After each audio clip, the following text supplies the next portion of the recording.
We're here at Gold's Gym in Venice, and we're here with the legendary Charles Glass. I've been friends with Charles probably for 20 years. He's seen me 20 plus. 20 plus, yeah.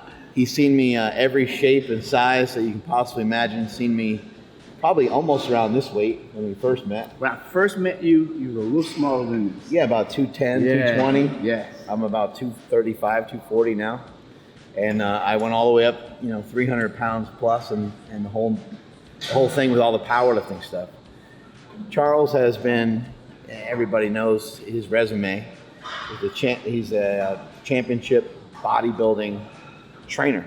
He's worked with some of the best. He put some of the best guys in the history of bodybuilding on stage, and they've been really successful. How did all this come to be?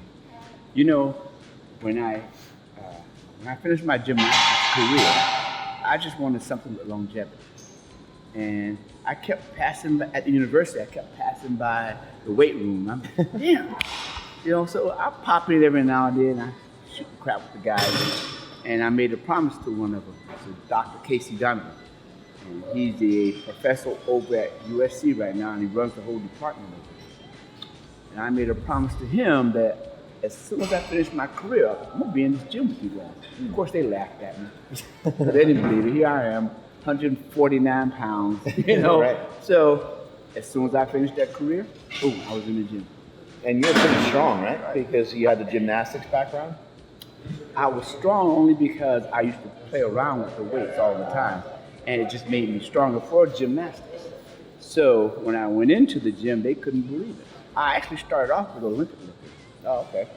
I did that. I weighed about 150, and my very first time ever playing around with the weights, they showed me how to do a snatch, and they said, "Can you do this?" I said, "Yeah." So I get 135. It was easy. Can you go up? I said, "Yeah." They gave me 185. It went up because I was quick, and the timing for it was perfect for me because I just squat up underneath. I ended up with 225. It was my very first time ever doing this. They said, "How about that body weight's amazing, yeah." He said, "How about the clean and jerk?" Now we talking trouble because I was afraid of it. Yeah. I can get it to here, but I couldn't jerk it over the head because I was afraid to split my leg. I said, "Man, I didn't tore everything loose." But it's, "No, you're good, you're good." They said, "Well, look, let's try some powerlifting." So we went to powerlifting, and we got on the bench, and that's where I was really excelled. I was a good bencher, good squatter, but I could not deadlift anything because I was so afraid mentally. So I started entering powerlifting meets, but only the bench press portion of it. And my very first show I entered was called the Iron Man, and it was up in Berkeley, Y. What year was that? Woo! Let's not go back that far. It was so long ago. But I entered that. I benched 425. Oh my I God. squatted 425. He sounds a little bit like myself almost. But that was it. But I was so strong in the bench. Yeah. I could press with chest just as much as I could squat because I was always afraid of squatting like that. But I had fun and it was so exciting. I said, "You know what? I love this." Yeah, you really liked the iron game right away. Mm-hmm. Did you Right have away. a mentor? Casey Donovan, Bill Reynolds, who was like editor-in-chief of Flex magazine at one time, and they sort of groomed me to become what I am today. They teach you bodybuilding, powerlifting, teach you a little bit of They everything? taught me a little bit of everything. It's important to have everything in your arsenal, and that's what you do with a lot of your guys, right? Yes. What I do is I go in and I assess a guy, I look at a guy, and I figure out what their weaknesses are. Not their strength, because everyone has strength. What their weaknesses are. Right. So if we can improve those weaknesses, they can become better bodies.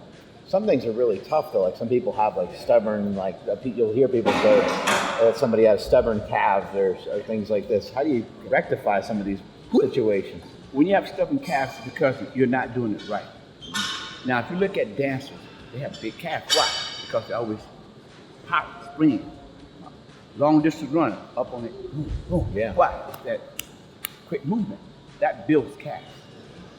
But as bodybuilders, we don't have the time and we don't think of the process. Right. So we don't do it. Who are some of the most genetically talented people that you've worked with? People where it almost doesn't even make any sense to you on how quick they're able to gain muscle and size. Well, there was a couple of guys. Flex Wheeler had probably tenacious upper body. Yeah. I mean, it was just put together right. Then came along Paul Gillette. Oh my God. And Paul Gillette was was not huge. missing a body part. Yeah. Now, he didn't have a great back. It's because he couldn't feel his back. And the harder you try to make him feel it, he never felt that back. You see? But he was still, I mean, body was put together perfect. Yeah. You know? But he just couldn't pose. He could, a lot of little things he didn't take care of. But bottom line, the body was together. Chris Cormier, look at him. Everything was there. He just had other things he did that kept him from it. How are some of these guys able to have such longevity? You got like Dexter Jackson, and you got obviously Robbie Robinson leading the way, and yourself, you're still in really good shape. Not compared to those. No. I don't want to compete. Yeah, they're on but stage. If you look at Dexter has longevity because of what? Being smart. Being smart. Not putting all that pressure on you. As you get older, you don't put the pressure on your joints. You want to just keep it on the muscle. So what do? You go a little lighter, you move a little slower, so all that pressure goes what? On the muscle, but not on the joint. Why do bodybuilders tend to kind of move around in this smaller range of motion? And somebody might look at it and be like, "Oh God, what are they doing? Why aren't they doing full reps?" That I can't answer on my side. I don't have my clients do that. I like my clients to push all the way through. Why? And lock everything out and everything? I never lock, but I get the contraction because the minute you lock, where is it sitting at? On the joints. Right. So I don't let them lock it out, but I tell them move it slower, squeeze almost to the contraction where you're almost at the lockout point, but then bring it back down slower and come up slower. Why? You get all those little intricate muscles firing, and it has to work. Keeping the tension on the muscle and kind of avoiding extra joint pain. Yes. And even in a squat or something, the knees would be just a little soft, not totally. What I have them do, when they go down, they stop at the bottom, now they press it up. Because now we cut the momentum out, right? So what happens? All that pressure goes on the muscle. There's a little bit of maybe too much of a cost sometimes with a bench, squat, and deadlift. Is that right? And you try to utilize some different movements? I use whatever we can use. I think of other Bruce ways. Lee style, huh? Yes. Whatever it takes for that client to feel that muscle working, that's what we go for. That can be really tricky. Sometimes somebody can't feel something and say like the shoulders. No matter what you're trying to throw at them. This is the thing. If you don't feel your shoulders, but if I'm constantly touching you like this, where are you going to feel it? You're going to start to feel that shoulder working. Why? Because I'm putting added pressure to that point. Now it triggers something.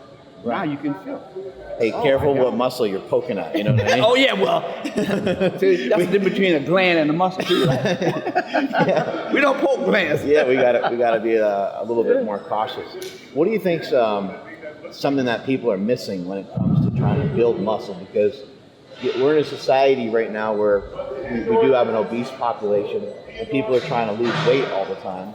Are people's efforts to lose weight maybe hindering their muscle? Maybe hindering the gains they can get? It just depends on what they want. You know, if you have a lifestyle, most people want to bring their weight down first to go back up. Right. I like to, as I'm going down, I want to get stronger and get tighter. So I go a little slower, but I try to make my body feel what I'm doing as I go down.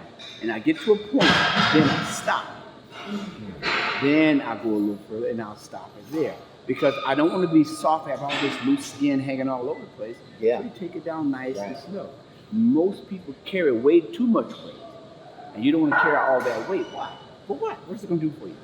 So, you do cardio. I make them focus on what they're doing. They don't have to run. They have a brisk walk, on the incline, and you're going to feel just the same. I've seen you in here for many years, and I see you in here super early in the morning. I think you get in here like 4 o'clock, 5 o'clock, almost every single day. Best time. And you've been training people for how long? Wow. I started training people back in '83. Oh shit. That's a lot. That's a lot. Decade. That's a lot. Yeah, that's a lot of training hours right there. But you know what? It's not really work for me. It's an enjoyment. Every client So that's that why I have, every time I see you smiling. because I enjoy it. Yeah, you love it. I don't have clients that come in and just drain me. They come in, they always give me energy to train. They're eager, I'm eager with them. If they come in, they start draining me. I'm like, oh, well, I got to get rid of this one now because it's not going to work. Yeah. But as long as they come in with that enthusiastic energy going, I'm ready. That's important for people to know. Sometimes people just don't mesh well. No. And maybe that person needs to find a different trainer and maybe they'll have better results. I always tell my clients, anytime you want to try somebody else, please, by all means, do that. Now, I can't hold this spot for you, so when you come back, you got to take whatever's left. Right. So, and most of them say, I stay, you know. Right. Because I try to give out that positive energy. I don't care how bad my day is, but when I step in that door, it's all about the client. What do you think the biggest difference is between the guys that you have trained that have gotten to a championship level and maybe some guys that have fallen short? Dedication. Yeah. You have to be dedicated to this. This is a very selfish sport. It's all about who? Me. See? So if you don't have that mentality, you're not going to make it. If you're going to go out there and oh, I'm going to share this with this person, that person, you're going to fall short. You need to have a little bit of an ego, maybe. Not ego, just that dedication. Right. Ego is that you go in there and it's, you know, you're too good for anybody and everybody. But that dedication means you go in there and you train, you work hard because you're dedicated to, it's like a job. You become dedicated to a job, so you stay there. That's why people stay at jobs 35, 40 years. Right. They're dedicated to their job. This is the same thing. I'm dedicated to this. I love it. I love when people come in. It's not, what would I do without it? You know? Yeah, what do we do without it? Yeah. That's a great question. We come in this gym and we have that challenge within us. I'm going to do this today. I don't care how heavy it is, I'm going to make it work for me. So we do. You see so many people come and go. Do you kind of sometimes sit back and just kind of give them a little bit of a like type thing, like you kind of seen it all almost in here? I don't pay. You know what? If you're my client, I don't care who comes in here. How you doing? Now it's about you. Right. I can't focus on them because you're my client. My focus goes toward you. All my energy goes toward you. I'm not going to sit there. I'm friendly, but there'll come a point in time where I have to pay attention to the person I'm with. I've never had anyone, not one single client, hurt themselves. Why? Because I'm on top of it. That's amazing. I'm on top of it. I'm not. Don't move. Sit. Don't move till I come back. I grab some water. I come right back. That means sit. That don't mean as soon as I walk over that way, you jump up and start doing something. Machine, yeah. Now it's on you, not me. Right. So Yeah. you worked with a lot of different people. I mean, not just bodybuilding. I think a lot of people think of you as just strictly bodybuilding, but you've worked with a lot of people that just want to be in better shape, people that want to feel better, guys like Magic Johnson, and, and the list goes on of celebrity people that you've worked with. You know what? Right now, I have a 83-year-old grandmother that wants to train. That's awesome. Now, she could only afford to pay me my fee for just one session a week. And so I said, okay, you want to do it? Okay. Yeah. So she's in there training hard. She's having fun. And I'm thinking to myself, you know, I do so much for other people. You need more than one day. So what did I do? For that same amount, I gave her 2 days. Oh, there you go. And now she's just loving it. You know, it's just, you see something in a person and you want to go out and help them. Yeah. You don't want to just keep taking. Why not give something back? Right. She needed 2 days. She could only afford 1 day. I gave her 2. Oh, that's really. What's the difference? That's I don't care. Yeah. What's the biggest difference when you're training some of these people? You know, when you were, I know a while back you were working with some NFL guys. I don't know if you still do a lot of that. What's the biggest difference when you're working with kind of a regular athlete and somebody who's mainly after aesthetics? There's no difference. You know, I'm going to push them hard, no matter what. I'm not trying to break them. I'm trying to improve them. So whatever it needs to improve them, that's what we're going to do. Right. And I tell them when they first come in, I said, look, if you're not willing to work, then it's not going to work between us. So maybe you might want to find someone else who's in here just because of who you are. That doesn't bother me. Right. I want you to be better. So the same thing you said earlier about finding the weak point. So I look and see what they're find the weak point, regardless of whether they're bodybuilding, powerlifting, or, had a golfer, or otherwise. His name was Michael Sniper. He was not up there, but he was a golfer in the middle of it. And I read up on golfing and the swing and movement and all that, right? And that's what we worked on. So we get the timing down and the swing down, where he needs to be strong at, where his core should be stronger. Right. We worked on that. His game improved. Why? Because I worked on the weaknesses what he had. And then you still had him do some of the basic And movements in we here, did bent over rows, all the shoulder basic presses, all but of we the... mainly worked on that core strength. And that's where you need to come in between. What are some of your favorites? What are some of your go-tos that you've just used for a long time? Basic movements. Yeah. They always work. You don't have to change anything. There's no instant magic. It's just basic movement works for everybody.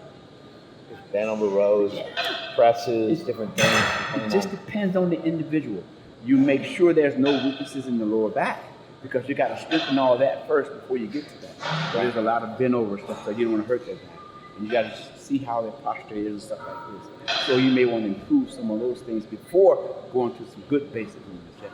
Are there some things that maybe young bodybuilders and young people are missing about aesthetics and about bodybuilding specifically that has been around for a long time that maybe have kind of gotten pushed off to the side? The thing of it is, everything changes. There's ways of doing rows without putting a lot of pressure or a lot of You have very exerting a lot of specific strength. ways of doing So things. I do things a little bit different. I'll create something just so that it can help. Or I'll go back and look in books and find things that they used back in the day so that they could use it now. Yeah. And those things work. So that's what we do. When it comes to diet, how different are we really? You hear people say, oh, everybody's different, everybody's different. Well, what works for you is not going to work for me. It depends on your metabolism, how your body assimilates the food that you're putting in. Right? So that you need. You see, I've never had a weight problem. So the minute I quit eating as many meals, I go down in weight. Real quick. Yeah. I mean quick. So I have to be careful. I have to make sure I eat the proper amount of meals in order to keep my weight up. Otherwise, I'm going to lose. How can some of these young people that are listening right now gain some size? With some Proper simple nutrition. things. Proper nutrition. You know, slow gains mean you're going to hold on to it. Fast gains, you're going to get there and you're going to lose almost all of it. So who wants to fast? You want something that's going to stay with you. So you always want to try to make sure you're eating properly, you're doing good cardio, and you're doing that good resistance training. You see this piece of equipment, what's the first thing you see? It's press. it's for the lower Back body. press, right? Lower body. What? Greatest back machine ever devised. Now, step in, please. Yep. All right, now I want you to just grab it here. Okay. Right?